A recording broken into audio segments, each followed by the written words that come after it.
Welcome to episode 8 of The Autumn Brookman Show. We have a lot going on in the world of education that we're going to be diving into, so let's get started.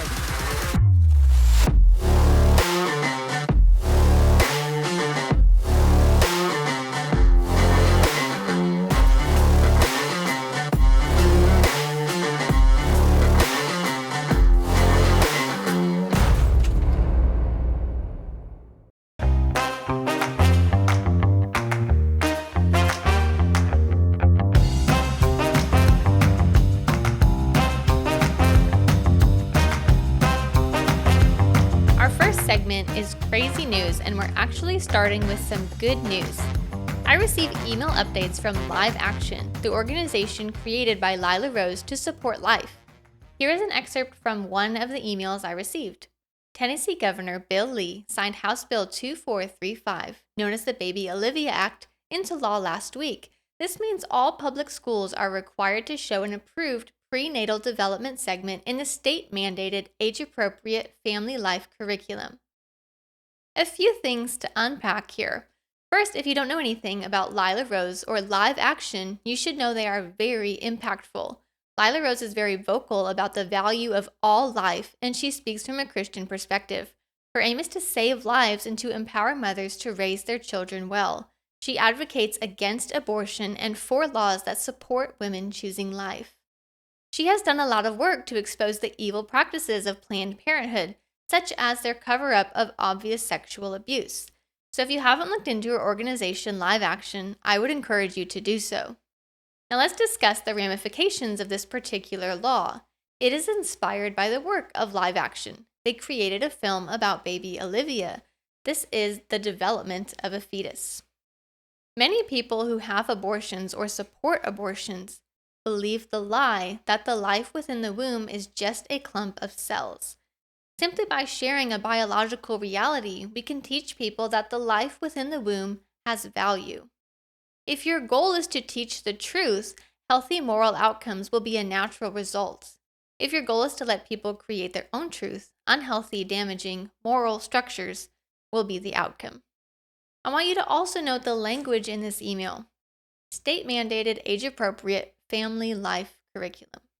This is beautiful language. We want to teach students about family life, and in this curriculum, the development of a life is included in an age-appropriate way so that students understand how human beings are formed.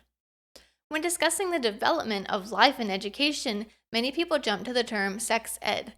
This term has been taken and can now mean an entirely different thing than what it perhaps meant 10, 20, or even just 5 years ago to many people. There are many sex ed curriculums out there for children, and too many of them have this framework, pleasure-based sex ed. This is a concept I read about in The Queering of the American Child by Logan Lansing, a book I intend to discuss in a future episode. If you are like me, something within you just cringed upon hearing the phrase pleasure-based sex ed, as it should. Some of you may not realize the full connotations included in that phrase. No adult in school should be teaching a child how to have pleasure during sex or anything about sexual pleasure. Such interactions should not be considered educational, they should be considered abusive. But not everyone in power agrees with that. For example, listen to the title of this article published in the National Library of Medicine.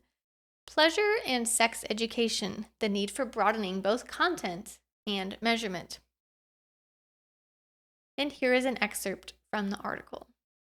There are several learning recommendations related to pleasure in the UNESCO technical guidance, including describe ways that human beings feel pleasure from physical contact, for example, kissing, touching, caressing, sexual contact throughout their life, which is a learning objective for children aged 9 to 12 years. State that sexual feelings, fantasies, and desires are natural and not shameful and occur throughout life, which is a learning objective for those aged 12 to 15 years. So what does this mean? This means that an adult will be able to talk to late elementary students and early middle school students about how physical contact with other people feels good, including caressing and sexual contact. This is normalizing sexual behavior to young children. If this conversation is done by an adult who believes all people to be sexual beings who should live their sexuality uninhibited by restraints, that most adults used to consider healthy boundaries, this conversation could sound a lot like grooming. It also means that middle school and early high school students could be having discussions with their teacher and one another about sexual fantasies. We have talked before about teachers who have assigned this sort of work to students. When it gets home to parents, they are usually upset that this is the sort of content their students are presented with. We have to realize there are many educators who have no problem doing this behind parents' back. Parents should be wary of what their children are learning in schools. It is not good enough to trust your friends who are also parents or to trust that a school is the same as it used to be when you went to school. You need to ask for curriculum, ask for assignments, have conversations with your children to find out what is going on. Another excerpt states, the experience of sexual and gender minority youths is even worse, with young people feeling either overlooked or subjected to information that is exclusively heteronormative. Providing instruction that is inclusive of lesbian, gay, bisexual, and transgender youths is important, and surveillance measures should monitor it. Notice that word heteronormative. This is the idea that children should not be taught that there is a normal sort of sexuality. All limits and restraints should be off. Children should be free to change their identity and orientation as often as need be and to discover themselves. We have to realize this is not good for children. Children need to have a grasp on reality. It is not wrong for things to be viewed as normal. Having a mother and father should be the normal reality of a child, but the ideology behind pleasure-based sexuality wants to dismantle that reality. Children need healthy families, which is why the contrast between pleasure-based sex ed and family life curriculum is both tragic and beautiful. On the one hand, you have people who want to eliminate healthy boundaries and objective truth, eliminating any concept of morality about sexuality. On the other hand, you have people who want youth to understand how life is developed and how to build a healthy family life. If you are still not convinced that there is an evil behind pleasure-based sex ed, let's take a look at what Planned Parenthood has to say. So this next excerpt is from an article from their website. The article is entitled, That 8-Letter Word, Including Pleasure in Sex Education. There's a subheading that says, How to Have Sex-Positive, Pleasure-Focused Sex Ed with You Kids. That was not an error on my part. The subheading actually says you kids instead of your kids. Here is one piece of their advice. Embrace pleasure yourself. It's hard to educate your students and kids on pleasure when you're not 100% on board with the idea or are struggling to find it yourself. Figure out what feels good to you, and you'll be better equipped to help students figure out what feels good to them. But remember, everyone is different. What does this mean? Planned Parenthood is recommending teachers to sexually arouse themselves in order to teach students how to have pleasure in sex. Is that what you want your child's teacher doing? Do you want your child in their teacher's mind when they are sexually arousing themselves in preparation for teaching class? As disgusting as this is, we must recognize this evil to confront it and combat it. Children need a mother and a father. Sexuality is a beautiful gift from God meant to exist in the context of a marriage where the parents are prepared to raise a child. Sexuality is not meant to be taught flippantly or without any appreciation for the outcomes of sexual acts. People will tell you that this is shame-based. Planned Parenthood had this to say, No shame in the game. If we continue shame-based education, students will be scared to talk about sex with their parents and their partners. Do not believe this to be true. Teaching children sexuality is good, but that it is only good within healthy boundaries is not shaming them. It is teaching them how to function in a healthy way. It is preparing them for a blessed life free from the many problems that come with a sexually loose lifestyle. Teaching the difference between right and wrong is not teaching shame. And honestly, we shouldn't be afraid of the word shame. We should feel ashamed when we do wrong, but we should not stay stuck in shame. There is forgiveness and healing that we can only receive when we first recognize that we have done something wrong. There are good things happening in the world. Again, if you haven't seen live action, I would check out their work. These are people who recognize the need for the establishment of healthy families. But unfortunately, there is also evil in the world. We must be prepared to combat it with the truth. In our next segment, we'll still be investigating the news and digging in deeper in regards to education.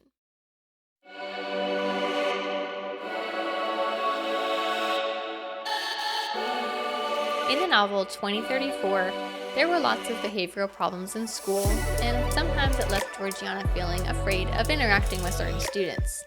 Today, this is happening very prolifically. So, what is going on with schools? Let's take a look at some headlines. A headline from The Blaze reads, 4 students took turns forcibly penetrating 3rd grade girl in restroom, blocked her escape, got 1-day suspensions. Lawsuit. And ABC News reports that some Florida teachers describe student behavior as out of control, describing students engaged in violence toward one another and teachers, and describing environments in schools where teachers are feeling unsafe. The Missouri Independent reports about a student who did not correct behavior repeatedly and had the consequence of virtual learning, which the article states is becoming more common. If you are starting to think this might be a state-by-state issue, you must realize this is happening all over our nation in what City Journal describes as the student behavior crisis. Their article opens, this school year, students nationwide have been filmed swearing at teachers, flipping over desks, and committing physical violence. Poor behavior in schools is not new, but educators' testimony and data confirm that student behavior has deteriorated since the COVID pandemic. A 2022 EdWeek article reported that 44% of school district leaders said they received more threats of violence from students now than in fall of 2019, and that 2 out of 3 teachers, principals, and district leaders noted more misbehavior from students compared with 2019. So what is going on? Why is there an increase in student behaviors? Well, in all honesty, we could make this a 2-hour session and talk at length about many issues happening in our school system. But for now, we're going to focus on 2 major big ideas. The first is a lack of focus on the mission of school. The second is a focus on appearing good rather than doing right. So first, let's dive into what is the purpose of school. When parents send their children off to school, they want children to learn how to read, how to write, how to do math. They are pleased when their children understand history and science and also love when they learn about the arts. School has become a huge monster, focusing on so many things. And not all of these extra things are bad. Schools have clubs and sports. They hire guidance counselors. Now they have social workers and mental health professionals. Many schools provide students with free lunches, some even with free breakfast. Schools often have before care programs and after care programs. It is no longer just school. Additionally, schools have become concerned about things like inclusion and justice in all classrooms. When teachers are sent to staff development instead of focusing on things like how to get students interested in math or how to assess student understanding, teachers are talking about addressing social injustices. When they want books about becoming a better teacher, they are instructed on how to be more inclusive rather than how to be more effective. If you don't believe me, allow me to read to you what I received from NCTM, the National Council of Teachers of Mathematics. Remember, I've been a math teacher, and so I still receive mail such as this. So here's from NCTM, and they describe some benefits of becoming a member. As an NCTM member, you can save up to 30% off popular book titles, giving you fresh ideas, new knowledge, and inspiration for your classroom. Their first new book title, Disrupting Injustice, Navigating Critical Moments in the Classroom. The second one, Impact of Identity in K-12 Mathematics, Rethinking Equity-Based Practices, Expanded Edition.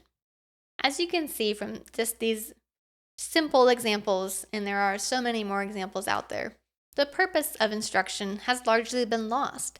Teachers are trained that they must address these social issues in order to properly engage academically. A large amount of time that could be spent improving a teacher's ability to manage a classroom properly and teach educational standards is lost to addressing social injustice and inclusion. Isn't education one of the best tools to solve injustices?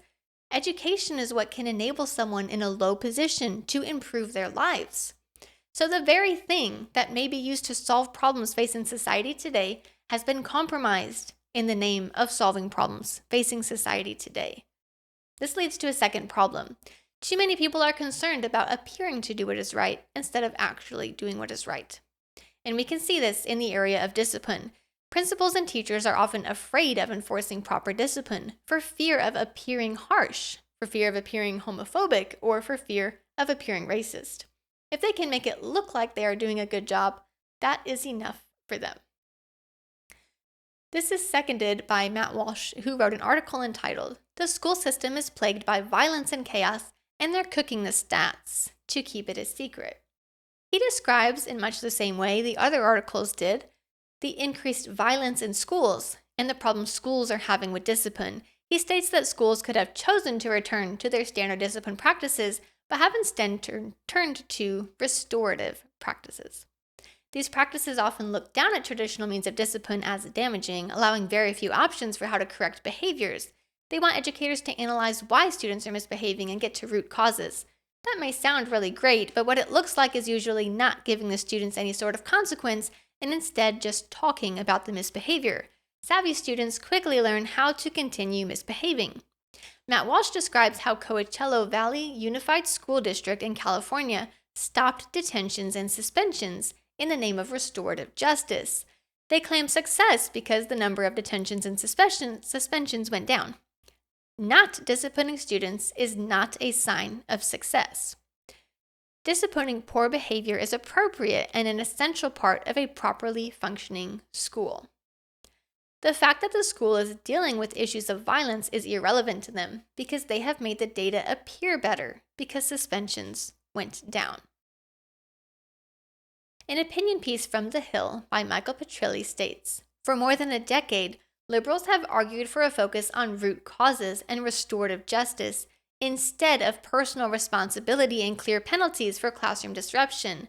It has even gotten to the point where school officials look the other way when students cuss out their teachers, vape marijuana in the bathrooms, and brawl in the hallways. I can speak from personal experience to say schools are hindered from enforcing logical discipline for the fear of appearing unjust. I have worked at a school where the principal and assistant principals were hindered from expelling students who have egregiously misbehaved because of the race of the student. The school district did not want to appear racist, so those students remained in the school and continued to cause problems for the teachers. Schools need to be able to focus on their true purpose, educating students. Schools cannot get sidetracked navigating every social, emotional concern and societal disparity. If they will actually successfully teach students to read, write, and solve problems, students will naturally become more emotionally healthy, will have better relationships, and will be better able to overcome social disparity. A part of educating students is stopping poor behavior that hinders learning. Students need real consequences. Students should not be at school presented with drugs, sex, and violence, but for far too many students, these are really concerns that they must learn to navigate at a young age. Even if you don't have a child in school, be aware of and be concerned about what's going on in your community and in your schools. Remember, the students at these schools are going to grow up to become your community leaders and your business leaders in your community, your state, your country. It matters what's going on in our schools, and we want the best for all of our students. Up next, we're going to jump into random reactions.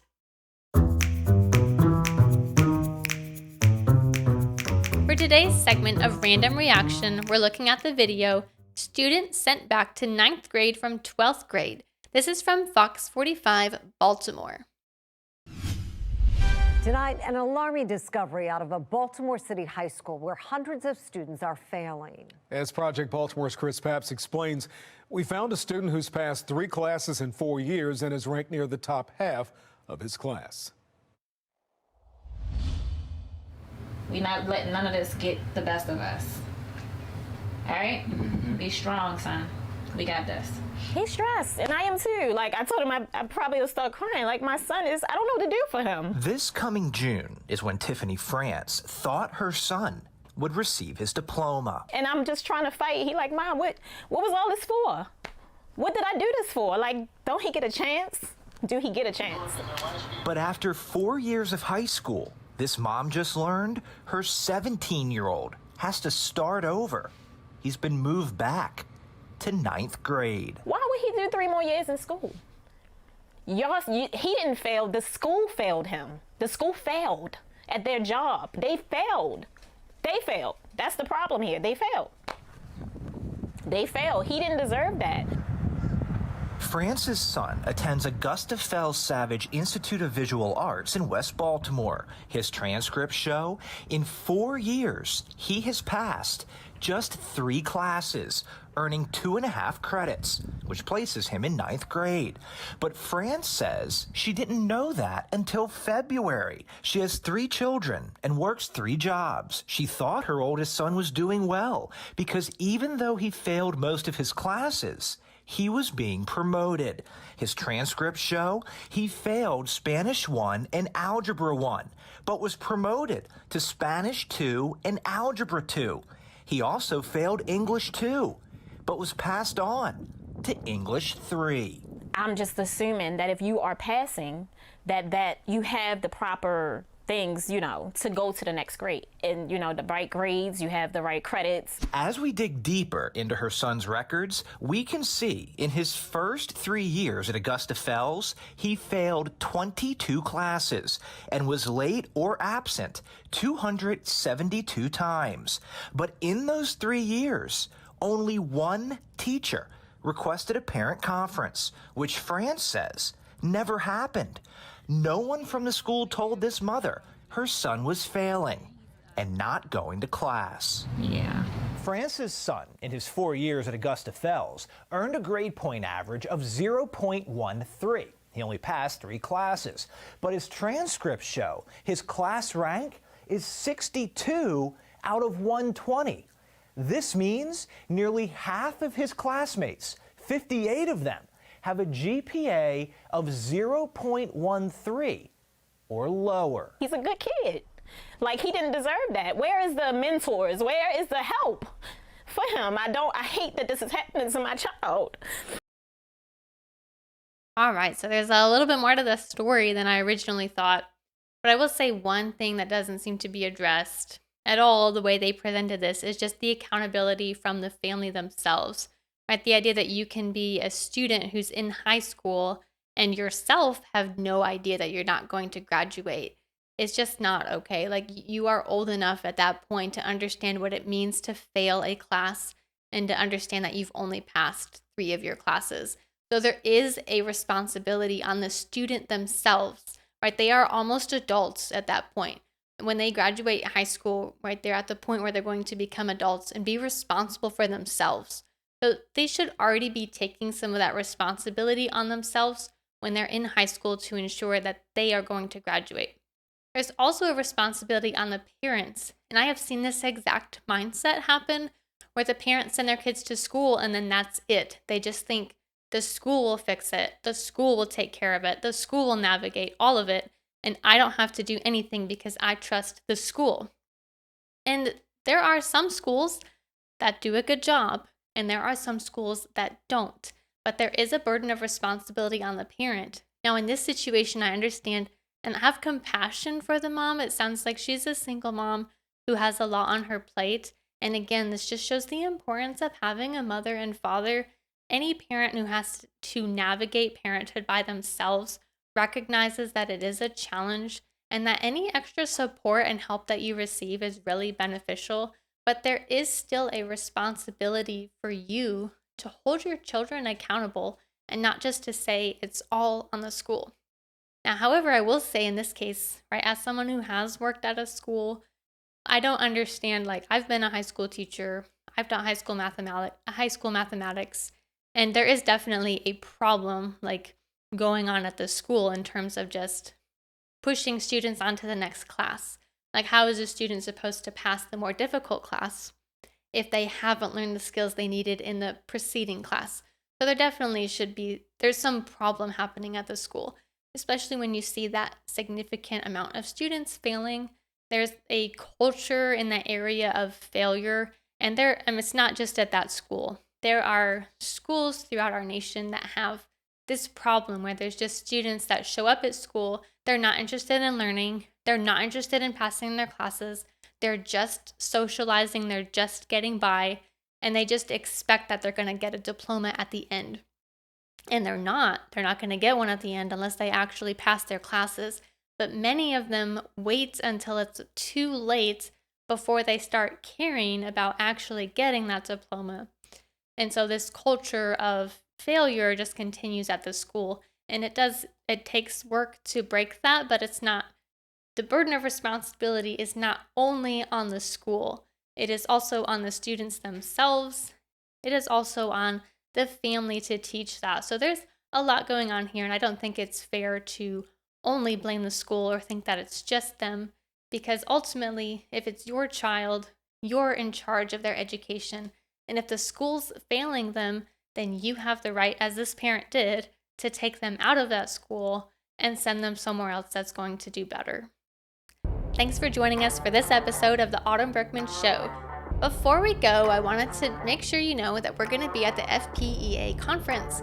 So if you happen to be in Orlando at the conference, we would love to see you. Also want to let you know that on our website, we have a free reading guide. So if you've purchased the book 2034 for a student or a child in your home and you would like to have some questions to help you navigate some discussion with the book, you can go ahead to our website. The reading guide is there, and there's also an answer key provided so that you can navigate those questions with your student. As always, I'm happy to hear your thoughts and whatever you have to say about the education that's going on in America today. And remember to live in truth.